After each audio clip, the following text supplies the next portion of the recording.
Good morning everybody, hope you're doing well. Today I can finally say we are doing the most, or one of the most haunted woods in all of England. Maybe the UK, who knows. It's a blowy, very blowy day today. And we're of course doing Clapham Woods. Finally we're doing it.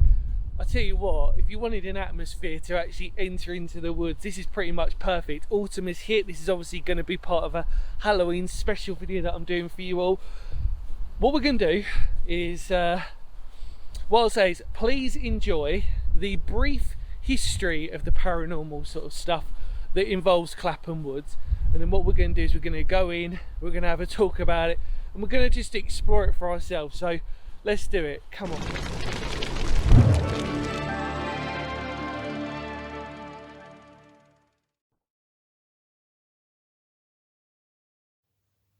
Since I was in my early teens, I had got bitten by the bug of paranormal folklore. It gave me an extra layer to all the abandoned and historic places I would visit, and also at the time really made me start to test and debate my own beliefs, as well as my doubts and reflections on life and death. So it was during that time that I had heard many interesting stories in my own county of Kent, from Pluckley Village through to the Bluebell Hill ghosts. But it was when I'd heard mention of a tiny village in Sussex called Clapham that seemingly everything from paranormal to strange but true encounters, they would seemingly take place here. So fast forward in time, and it brought me here to making this video, because I always knew that when making these paranormal videos on the channel that I would always one day visit the woods and find out for myself how true or not these tales really were. The village was mentioned in the Domesday Book, and it really was just a small, humble, rural community. Nothing out of the ordinary except for the fact the woods pretty much dominated the area, having been used for timber and firewood, which was due to the woodland, now significantly smaller in size, having St Mary the Virgin Church being the oldest building, dating to the 12th century. Until the 1960s through to the 1970s, the history of this rural village doesn't really give us a huge clue as to anything remotely paranormal taking place. So why and how did this place become known as the most haunted woods in England? Well, maybe we should start with the deaths surrounding the woods. 4 bodies had been found in Clapham Wood. In June 1972, Police Constable Peter Goldsmith went missing, and his body had been found in a patch of thick bramble there some 6 months later. In August 1975, missing pensioner Leon Foster's body was found in the woods by a couple searching for a lost horse. Then in 1978, the missing Reverend Harry Neil Snelling's body was found by a Canadian tourist. In November 1981, the body of Gillian Matthews, a homeless individual with schizophrenia, was discovered. She had been raped and strangled. Sadly, this was just part of the wooded area's tragic and dark past, as also on many occasions it was reported that in the 1970s at least 2 dogs almost within days of each other had gone missing, and even another report of a dog coming back with its owner from their walk through the woods, only for the owner to find out the dog had become paralysed on return to their home and then eventually sadly being put down. The most paranormal of these events that have been taken place in the woods has to be the strange UFOs that have been seen in the area. Again, one report taken in 1972 of someone calling in saying they had spotted a UFO clear as day hovering over the woods. This would be a running theme and would be one of many UFOs being spotted over the woods. If you were to look into Clapham Wood's most talked about strangeness, it would easily be that of satanic worship having been taken place in the woods during the 1960s and 70s, even on to the 80s. And during my research into the woods, it was very interesting because even though black magic and occult ritual was being talked about more in the mainstream, actual witnesses to these rituals were few and far between, and on some occasions when reported to police, these incidents weren't necessarily being taken seriously. We look back at the supposed rituals taking place in a stereotypical fashion like you would see in the movies. However, the reality would be much more smaller in size of groups and notable activity, more in random pockets, but with many people coming forward, the only real one that holds any evidence in terms of the wood came about in the grounds of the church in the 1980s, when the police were called to a group of naked revellers holding hands and dancing around the church. This could possibly be tied in, however not verified, when squatters had taken over the abandoned manor nearby roughly around the same time. All in all, when uncovering the secrets of these woods, it's hard to place down much hard concrete paranormal evidence in terms of outside hearsay and rumour, but even that can provide its own interest, because whether you believe in the power of these woods and the stories they hold, the fact is that the impact of paranormal folklore that the woods have had can't be underestimated. So back to when I first came across this story as a teenager. There's no doubt that from reading it to now, I just had to make a video on this place, and one which I'm sure will keep the story of these woods alive for many years to come.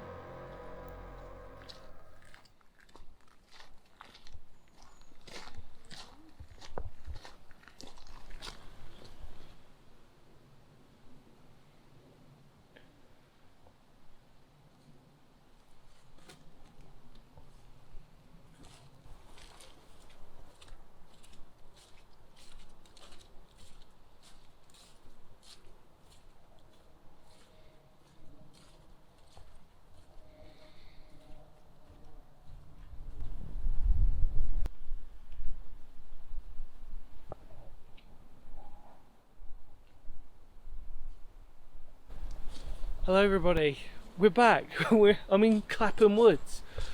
Hopefully you enjoyed that brief bit of sort of like paranormal interest and back story behind really Clapham Woods itself. I could have gone on and on about it, but the fact of the matter is I wanted to sort of like talk to you more whilst we're in here. And obviously I mentioned that I've been aware of this place since I was a sort of teenager, late teens, and it's amazing. The atmosphere in here is incredible, really, and it's just one of these strange, gloomy days. Like I said, we're like, I think we're very close to Halloween itself, and I thought it'd be apt if we sort of did a very special Halloween video on Clapham Woods. Now, what I find really interesting about this whole area is because really what we're walking through is a small section, really, of what was left of Clapham Woods, and history dictates that this place, this area, Clapham Woods, was I wouldn't say very historic, but it was very important for timber and chopping down trees. So again, what we're looking at behind us, it's quite possible that the overgrowth and the denseness of this would probably been quite, we get a lot of natural light coming through, and because of the size of it, we're getting natural light coming through from the fields, etc. But it probably would have been a lot darker, even on some summer days. And with that, because it's a woodland, it encompasses a lot of folk stories, and it encompasses a lot of historical sort of myths and legends. And obviously, as we spoke about, the fact that the people who have died in this area. Now, if you wanted to put a skeptical hat on that, if you picked out anywhere in a woodland or nearby woods, by the way, it's also important to mention on this, that really there's so many murders within certain spaces that doesn't necessarily contribute to the paranormal side of things, and that's really what I wanted to sort of say about that. I often think when you read up about Clapham Woods and you read about the murders, you almost have to put them aside, because if you want to talk about the paranormal stuff, it's a totally different thing. Now, whilst I'm talking to you, look where we are. We were at the famous part of Clapham Woods, which is the beech tree. And this is a beautiful, beautiful tree, which has got a lot of ritualistic elements to it that people have obviously subscribed to, who have believed in. And there's been lots of different unusual rumours behind this tree, obviously to do with worship, etc, etc. You can see lots of symbols. In fact, that's a fresh symbol there. You can pick that up in the camera. See lots of people sort of obviously carving their names out, obviously carving ritualistic symbols within the tree itself, and it's beautiful. It's absolutely stunning, really, for a tree itself. You can see here, look, Thorpe and then winter. Can't really make out the other stuff. The irony is actually because it's wet today, it's not really sort of coming through as well as what we'd assume. And again, this is this thing of like, again, in the lesson we talked about the ritualistic nature of stuff, and we can argue the fact that really defining what ritualistic means in a good or bad context, because obviously we need to also define that ritualistic can be for good, depending on people's viewpoint. But it's amazing to sort of like put this into the context of these woods, and I find it fascinating. I also find it fascinating that the historical legends and everything else, the rumours behind, especially the UFO stuff, was very, very interesting to sort of uncover. Also, the fact that Clapham, although we like to think of it as being an isolated village, we're not actually too far from Littlehampton. Obviously, we're not too far away from Worthing. In fact, it technically classes as Worthing. It's sort of semi-overlooking it, really. But just wandering around these woods, there is an atmosphere, but there's an atmosphere like I would experience in any other woods, especially on a dark sort of time like this. Look at that. What's that say? I'm going to pause it. tiggywinks.co.uk. Is that going to focus? It's quite dark. Is there anything on the other side? Or is there one of those QR codes? Tiggywinks. Might have to check that out, everybody. Say, look, Phoenix History did a video on your stuff. But yeah, this is Clapham Woods, and it is very dark and menacing. But let's talk more about it in a minute. Let's enjoy it for a second.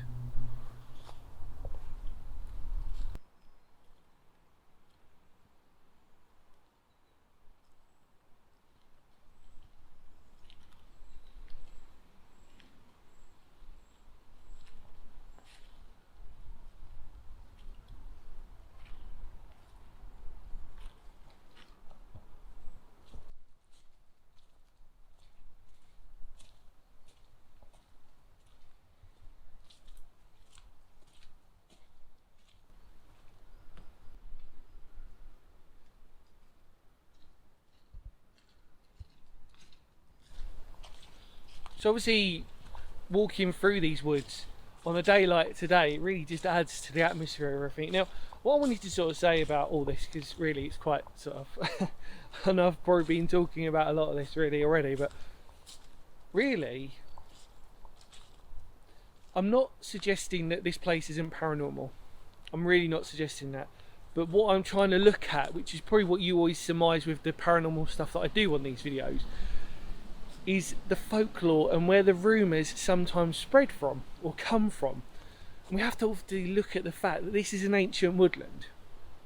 So we know that within that, generations and generations of stories can get built up. And again, that's why I was thinking to myself, yes, it's important to mention the murders that took place, but we also have to separate them from everything else that was here. And obviously in that, when I was talking about the brief history of Clapham Woods paranormal stuff, we always have to put a question mark necessarily on the religious and occult practices that took place here, because it's every chance they did, and I'm sure people have witnessed them, i.e. like the police officer who witnessed or got called in to witness stuff that had happened at the church.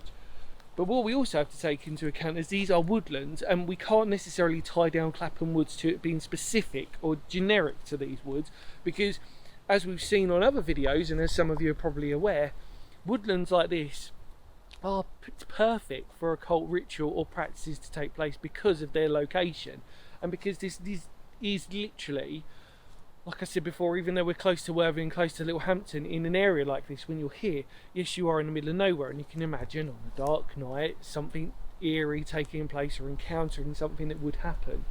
But what makes it interesting for me is when you tie all of that in and you put on top of the UFO encounters, it really does have a menagerie of unusual paranormal sort of things that have taken place, and often and that's what makes this place really unique and really interesting, because of the range of stuff that's happened here. And again, like I said, you know, I'm talking to you now, we're in the woods.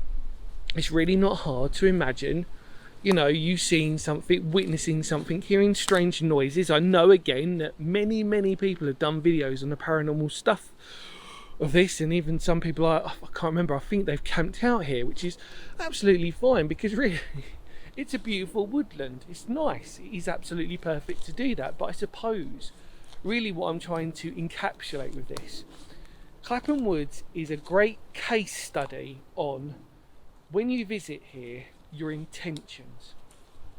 And because of my love of the paranormal comes as a more folk legend, and not debunking side of things, but on a historical nature of it. Like, why did these things happen? What correlates with that? You know, i.e., like I said before, you know what I've talked about before, why did we see a German pilot on the side of the road? Not on this one, but on previous ones. Well, because there was an aeroplane crash that happened. So yes, that ties in with that. Then why did they see that? Okay. But in Clapham Woods, it's the perfect amalgam and combination of folklore and legend that just brings this place to life. And I also believe in this area, it's because of the legend. You see, what you've got to imagine, and it's very common, the more isolated a place is, the more folk legends and rumours build up. That applies all over across the world. We obviously see stuff like Sasquatch and monsters, and we develop these folklores and myths around them. And that's predominantly because when you're in rural communities and you see stuff that you can't understand, or you don't have access to understand, your mind's eye or your vision of it becomes slightly distorted, and then obviously that's when it starts to paint a picture. Again, I'm not being skeptical on this, but it's very interesting to note on that. Clapham Woods, without question, even when you're here on a day like today, is very mystical. It definitely has a quality to it. I can imagine on a summer's day, this would be a completely different atmosphere. We happen to be on an autumn day, literally days away from Halloween, which is, like I said, why I wanted to do this one as a special one. But it's fascinating because at any point, there could be people looking at me right now, and I wouldn't be able to see them on a day like this. And I really mean that. It does have that. However, as we mentioned before, what you've got to also take into consideration is the woods now is a lot smaller than it used to be. And I think really we also have to bear that in mind. But again, I'm sorry for my talking on this, but I just find that whole sort of aspect of it absolutely fascinating. Now let's just have one final explore of it, and I think we'll wrap it up from there. Come on.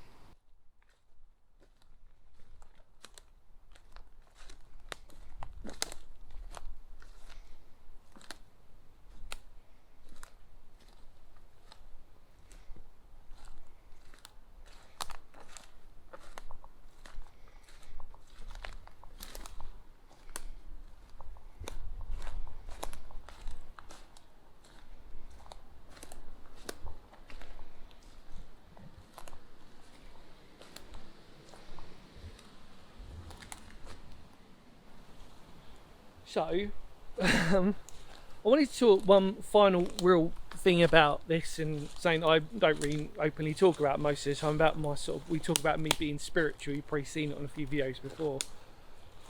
So, my spirituality is kind of a bit complex to sort of talk about. I wouldn't say I'm spiritual in an open sort of sense. What I mean by that is it's sort of like a more of a sort of like, I believe in nature and I believe in positivity, energy from places.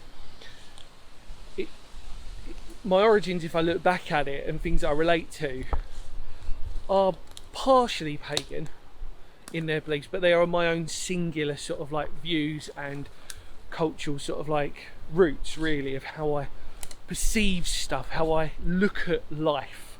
And obviously, as you know, obviously I have my own mental health battles, and actually in essence sometimes those views and those my outlook on life really has defined me through that sort of essence. Again, it's hard because I use the word spirituality, but really it's quite a strong word for how I look at stuff. Really, it's basic. Most of the time it's an appreciation that revolves around nature, and again then that also ties in with my love of early Iron Age, Bronze Age, Stone Age man, because it looks at how they used to perceive life, how they used to look at life, obviously with bell barrows, henges, how they perceived things. We still obviously don't know the full extent of the answers of that, but with that gives me always a different pair of eyes to look through when I look at stuff like this and when I go through the woods. It's so fascinating. And like I said, when you delve through, I mean, it's obviously a really interesting part of that story with Clapham Woods was to do with the squatters. In fact, there's a room which still sort of semi-exists next to the sort of church. And again, it's all these sort of like stories that can get embellished over time. But what it does is it brings people like me, other people, explorers, paranormal investigators, to places like this, and they do their own investigations. And again, when you're in the woods that's potentially quite dark like this, if you were to see an orb, for example, a will-o'-the-wisp, you could really, or a strange light that you don't understand, it really can make you completely change your view on a lot of aspects of stuff. And again, you know, we talk about infrasound, for example, you know, low bass resonance spectrum of frequency. I mean, it's absolutely fascinating, and it's why I have such an invested interest in all this stuff. Again, I wouldn't say that I'm a skeptic by any means, because again, as you've seen, I genuinely feel like I've seen a ghost, and I've witnessed a couple of paranormal things which have been documented on this channel, by the way. But what I love about these places is because of the woods, because of the fact they can encourage ritualistic and occult types of people to come here, because of the location, because of the vicinity of it, because the woodlands is an ancient woodlands, and we always sort of say if the walls could talk, if the woods could talk, they would tell us something really interesting and fascinating.